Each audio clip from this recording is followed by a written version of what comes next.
ये एलएलबी के course semester में लेबर एंड इंडस्ट्रियल लॉ प्रकरण अधिनियम 1923 के सेक्शन 23 आयुक्त के बारे में पिछले सेशन में डिस्कशन किया जा रहा है कि आयुक्त क्या है, क्या उनकी शक्तियां हैं, क्या उनकी प्रक्रिया है। तो आज हम सेक्शन 23 बताएंगे कि आयुक्त की शक्तियां क्या हैं और कौन सी प्रक्रिया का वो पालन करते हैं। ठीक ना। आयुक्त जो है वो सिविल प्रक्रिया जो है सीपीसी जो है आपका सीपीसी 1908 के अंतर्गत जो है वो एक सिविल न्यायालय है। ठीक ना।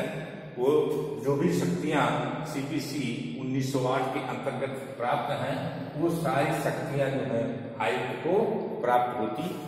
ठीक ना।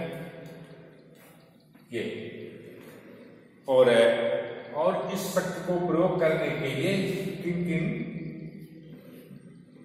रूपों में आयुक्त जो अपनी शक्तियों का प्रयोग करता है। नंबर 1, शपथ पर साक्ष्य लेने के लिए। नंबर 1 क्या है? शपथ पर साक्ष्य। ठीक है ना। शपथ पर जो है वो साक्ष्य लेने के लिए, प्रयोजन के लिए प्रयोग करता है। ये शक्तियां कौन सी? जो सीपीसी 1908 के अंतर्गत निहित शक्तियां आयुक्त को प्राप्त हुई है, उन शक्तियों को शपथ पर साक्ष्य लेने के लिए प्रयोग कर सकता है। नंबर 2 जो है गवाहों की उपस्थिति।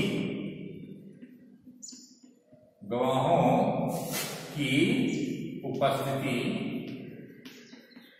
सुनिश्चित करने के लिए वो आदेश पारित कर सकता है, गवाहों को तलब कर सकता है। जैसे सीपीसी में गवाहों को तलब किया जाता है। ठीक है ना। तीसरा क्या पॉइंट है? तीसरा पॉइंट है दस्तावेजों और अन्य महत्वपूर्ण वस्तुओं को तलब कर सकता है और अपने समक्ष पेश करने के लिए आदेश पारित कर सकता है। ठीक ना। इस संबंध में किसी भी व्यक्ति को वो विवश कर सकता है कि अमुक दस्तावेज और अन्य महत्वपूर्ण जो विषय वस्तु है उसको पेश किया जाए।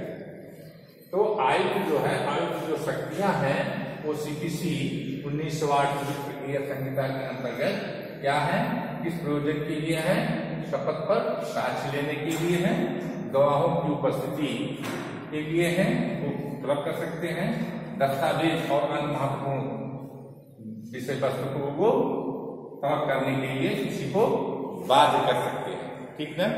और दंड प्रक्रिया संहिता के अंतर्गत जो है ये धारा 195 के अंतर्गत जो है दंड प्रक्रिया संहिता 1973 की धारा 195 के अंतर्गत जो है आयुक्त जो है वो सिविल न्यायालय के समान अधिकार प्राप्त है।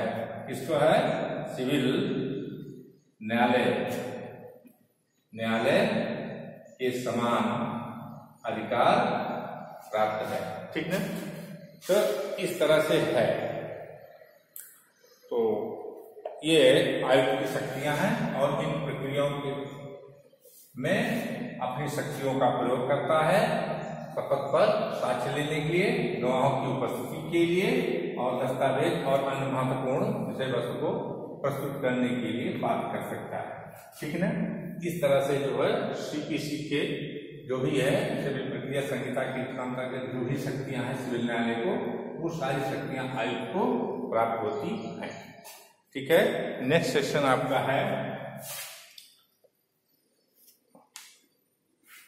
23 ये है कि पक्षकार किस रूप में आयुक्त के समक्ष उपस्थित हो सकते हैं। ठीक ना। किस रूप में वो उपस्थित होंगे? पक्षकार जो है वो किस रूप में सेक्शन 24 है कि पक्षकार जो है कि हाजिरी किस रूप में मान्य होगी। पक्षकारों की हाजिरी किस रूप में मान्य होगी, ठीक ना, होगी। पक्षकारों की हाजिरी के लिए क्या प्रक्रिया है, किस रूप में मान्य होगी, ठीक है ना। किसके द्वारा पक्षकारों की उपस्थिति मान्य है। नंबर 1 विधि व्यवसायी द्वारा। विधि व्यवसायी द्वारा अगर कोई पक्षकार की तरफ से कोई विधि व्यवसायी अपीयर होता है तो पक्षकार की उपस्थिति मान्य है। दूसरा, किसी बीमा कंपनी का कोई पदाधिकारी, अगर पक्षकार बीमा कंपनी है तो उसका कोई पदाधिकारी, ठीक ना। तीसरा, अगर जो है किसी रजिस्टर्ड व्यवसाय जो धारा यूनियन है, कोई रजिस्टर्ड संस्था है, ठीक ना, रजिस्टर्ड संस्था है, उसका कोई पदाधिकारी, ठीक है ना। चौथा जो है कारखाना अधिनियम की धारा 8 के अंतर्गत नियुक्त परीक्षक, कारखाना अधिनियम की धारा 8 के अंतर्गत जो निरीक्षक होता है नियुक्त, वो अगर पेश होता है तो भी पक्षकार के रूप में मान्य होगा, ठीक ना। पांचवा है आपका खान अधिनियम। खान अधिनियम की धारा 5 के अंतर्गत कोई पदाधिकारी, ठीक है, हाँ। और 6 है आपका इस संबंध में राज्य सरकार द्वारा निर्दिष्ट कोई पदाधिकारी, राज्य सरकार के द्वारा प्राधिकृत कोई अधिकारी, ठीक है ना, ये है, ठीक है ना। और वो प्राधिकृत जो होना चाहिए, अथॉराइज जो होना चाहिए, वो लिखित रूप से होना चाहिए। राज्य सरकार उसको लिखित रूप से अथॉराइज करेगी, वो व्यक्ति जो है वो पेश हो सकता है एज ए पक्षकार के रूप में, ठीक है ना। 7 क्या है आपका, आयुक्त की अनुमति से प्राधिकृत किया गया कोई व्यक्ति। आयुक्त की तरफ से अगर कोई किसी व्यक्ति को अथॉराइज किया है आयुक्त ने, उसके द्वारा उपस्थित, ठीक है ना। अगर आयुक्त किसी व्यक्ति को अनुमति देता है, अथॉराइज करता है, तो अन्य व्यक्ति भी उपस्थित हो सकता है किसी पक्षकार के उपस्थिति की। सुंदर। तो ये जो सेक्शन आपका 24 है, पक्षकारों की हाजिरी किस रूप में मान्य होगी, किस रूप में उपस्थिति मान्य होगी। तो पक्षकारों के व्यवसाय के द्वारा कोई भी जो लीगल प्रैक्टिशनर है, कोई अधिवक्ता के माध्यम से आयुक्त के समक्ष उपस्थित हो सकता है। बीमा कंपनी अगर है उसका पदाधिकारी है, रजिस्टर्ड कोई संस्था है उसका कोई पदाधिकारी है, कोई कारखाना जो है वो है उसका जो है धारा के 8 के अंतर्गत जो है वो, ठीक है ना। और खान अगर का मामला कोई है तो खान अधिनियम की धारा 5 के अंतर्गत कोई पदाधिकारी, ठीक है। और आपका 6 है राज्य सरकार द्वारा अथॉराइज कोई भी अधिकारी, लेकिन अथॉराइज जो होना चाहिए वो रिटर्न में होना चाहिए। और आयुक्त के द्वारा कोई अन्य व्यक्ति अगर अथॉराइज है तो भी उपस्थित हो सकता है किसी पक्षकार के उपस्थिति के लिए की तरफ से, ठीक है। तो ये जो है 7 प्रकार के लोग हैं जो किसी पक्षकार की तरफ से उपस्थित होकर के प्लीड कर सकते हैं और कार्रवाई का संचालन करा सकते हैं, कर सकते हैं, ठीक ना। ये कॉन्सेप्ट आपका क्लियर। अब बात आती है नए सेक्शन की 25। सेक्शन 25 क्या कहता है हम आपको बताते हैं। ये हो गया आपका 24। कि आप आयुक्त के समक्ष जो है किस रूप में उपस्थित हो सकते हैं, ठीक है ना। तो 7 तरह के हैं प्रकार जिससे आप उपस्थित हो सकते हैं, ठीक है ना। अब सेक्शन आपका 25, ठीक है ना। साक्ष्य जो है वो अब लिखित करने का ढंग क्या होगा, ठीक है ना। साक्ष्य अब लिखित करने का ढंग। अभी हमने बताया कि आयुक्त को सिविल प्रक्रिया संहिता के अंतर्गत सारी शक्तियां और प्रक्रिया लागू होती है। तो साक्ष्य जो अब लिखित होगा वो आयुक्त के डिक्टेशन पर होगा, ठीक है ना। वो स्वयं लिखेगा या किसी अन्य व्यक्ति के द्वारा उसकी डिक्टेशन पर लिखा जाएगा और उसको प्रॉपर ढंग से उसको देखेगा, पढ़ेगा और उसके बाद उस पर जो है अपना हस्ताक्षर करेगा, ठीक ना। अगर साक्ष्य जो है उसमें चिकित्सीय साक्ष्य है तो उसके वर्बेटम के रूप में उसको लिखा जाएगा, ठीक है ना। इस तरह से जो है साक्ष्य जो है अब लिखित किया जाता है आयुक्त के न्यायालय में, ठीक है ना। वो स्वयं साक्ष्य रिकॉर्ड करेगा या आप डिक्टेशन के द्वारा बोल करके किसी व्यक्ति से लिखवाएगा, उसके बाद अपना हस्ताक्षर करेगा, ठीक है ना। और उसका जो गवाह होगा उसका हस्ताक्षर लिया जाएगा, ठीक है ना। और आयुक्त को बिना चिकित्सीय परीक्षण के जो है उसको जो है वो पंचांग का आधार नहीं माना चाहिए, ठीक है ना। कोई चिकित्सीय प्रमाण है, मान लीजिए चिकित्सीय प्रमाण बड़ा महत्वपूर्ण होता है, इसमें प्रमाण पत्र है, ठीक है ना। इस संदर्भ में आयुक्त के लिए है कि अगर कोई चिकित्सीय प्रमाण पत्र दाखिल किया गया है, जब तक चिकित्सीय प्रमाण जारी करने वाले अधिकारी को अपने समक्ष पेश करके उसका परीक्षण नहीं करेगा तब तक उसको पंचांग का आधार नहीं बनाया जाता, तब तक उसको पंचांग का आधार उसको नहीं बनाया जाना चाहिए, ठीक है ना। जब तक उसका जो चिकित्सीय प्रमाण पत्र जारी किया है, जो भी चिकित्सा व्यवसायी वो उसका परीक्षण आयुक्त के कोर्ट में न किया जाए, ठीक ना। हाँ, जो निर्गत किया है, जो चिकित्सीय प्रमाण पत्र जो निर्गत किया है चिकित्सक व्यवसायी डॉक्टर, उसको साक्ष्य के रूप में आयुक्त के न्यायालय में पेश किया जाना आवश्यक है, उसका परीक्षण आवश्यक है। और परीक्षण उपरांत ही जो है आयुक्त जो है वो पंचांग का आधार चिकित्सीय प्रमाण पत्र को बना सकता है, ठीक ना। उसके बाद आपका आती है 27 सेक्शन क्या है। 27 सेक्शन यह है कि मामलों को निवेदित करने की शक्ति होती है, किसको होती है, आयुक्त को होती है। मामले को निवेदित कहाँ करते हैं, उच्च न्यायालय करते हैं, ठीक ना। आयुक्त जो है वो मामले को कहाँ निवेदित करते हैं, मामले को जो है निवेदित करते हैं उच्च न्यायालय में, ठीक ना। अब सेक्शन आपका है 27, मामले को निवेदित करने की शक्ति। ये आयुक्त जो है जो विधि विषयक प्रश्न है, कौन सा प्रश्न है, विधि विषयक प्रश्न के निर्धारण के लिए, अवधारण के लिए जो है वो उच्च न्यायालय को वो मामले को निवेदित कर सकते हैं, वो रिफर कर सकते हैं, ठीक ना।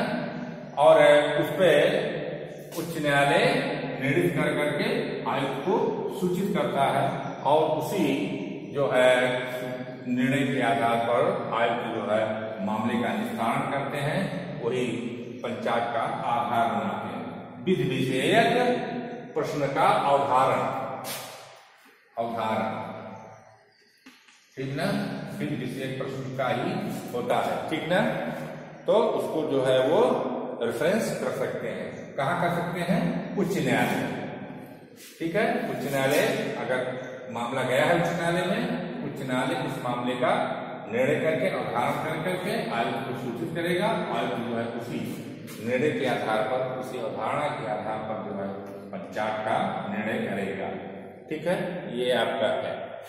अब दूसरी बात आती है करारों का रजिस्ट्रेशन। सेक्शन आपका 28 करारों का रजिस्ट्रेशन मस्ट है।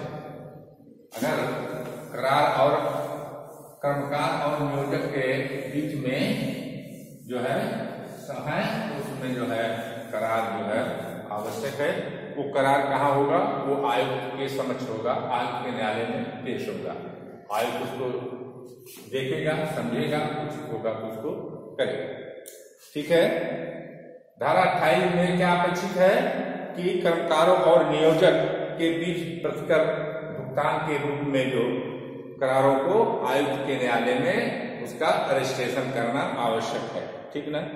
अब इसमें जरूरी है जहां प्रतिकर के रूप में कोई एक मुश्त राशि जो है तय हुई है, ठीक ना, और चाहे उसका भुगतान अर्धमासिक अदायगी द्वारा किया जाना हो या किसी अन्य रूप में हो, जहां जो है वो प्रतिकर जो है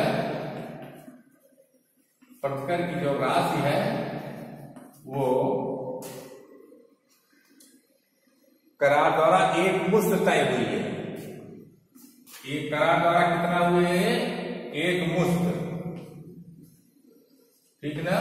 वहां करार आवश्यक है, चाहे वो अर्धवार्षिक उसका भुगतान किया जाए और चाहे वो एक साथ कर दिया जाए, किसी भी प्रकार से अगर कर दिया जाए तो उसमें कर्मकार और नियोजक के बीच में जो करार होना चाहिए वो आयुक्त के न्यायालय के समक्ष पेश किया जाना चाहिए और उसका वो निरीक्षण करेगा। अगर उसमें पर्याप्त है तो वो उसको अलाउ करेगा। ठीक है ना।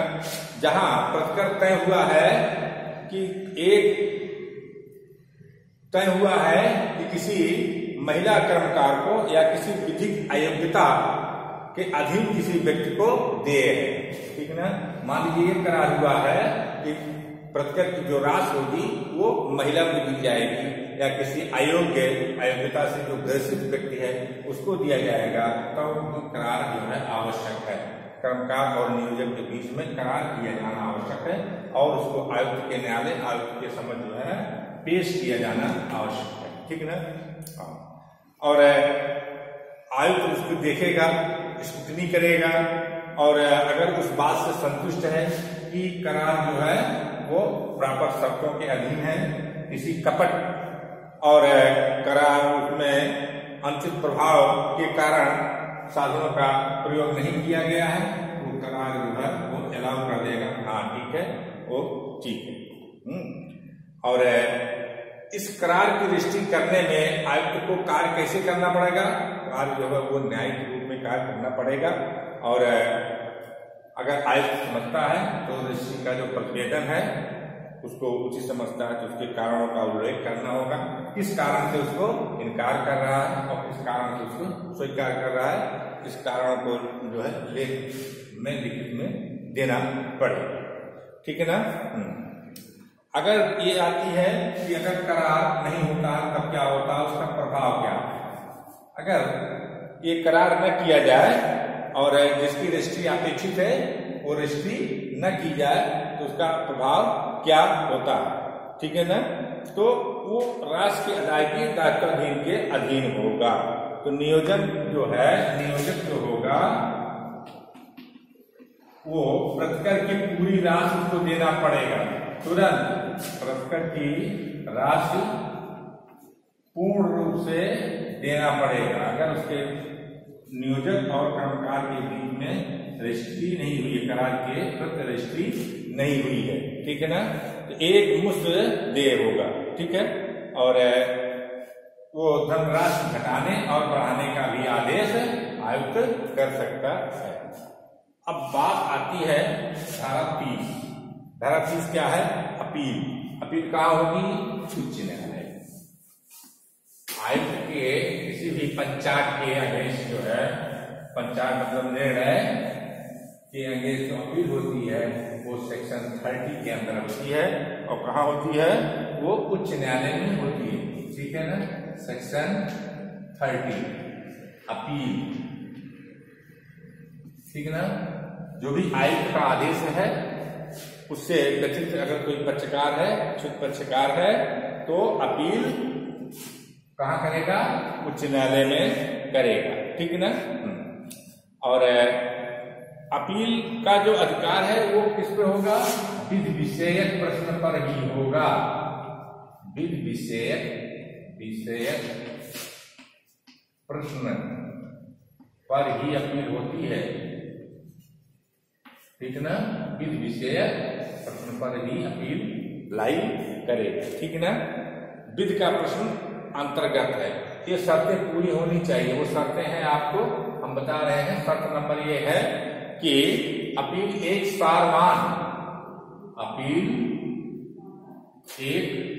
सारवान विधि प्रश्न पर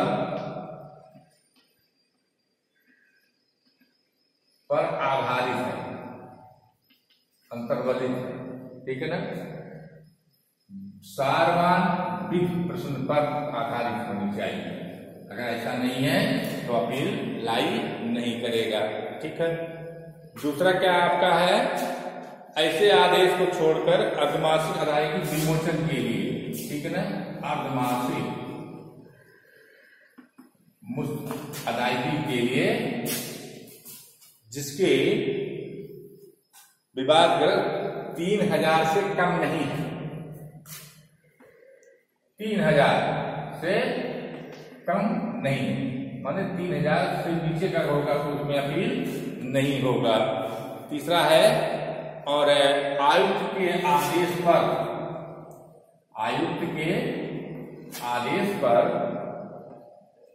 जो है वो पालन करने में अगर पक्षकार असक्षम हुए, आयुक्त के आदेश पर कोई आदेश का पालन नहीं कर पा रहे हैं, असक्षम है, तो सहमत नहीं हुए हैं, तो उस आधार पर अपील हो सकती है, ठीक है ना। किसी आदेश पर वो सहमत नहीं है, ठीक।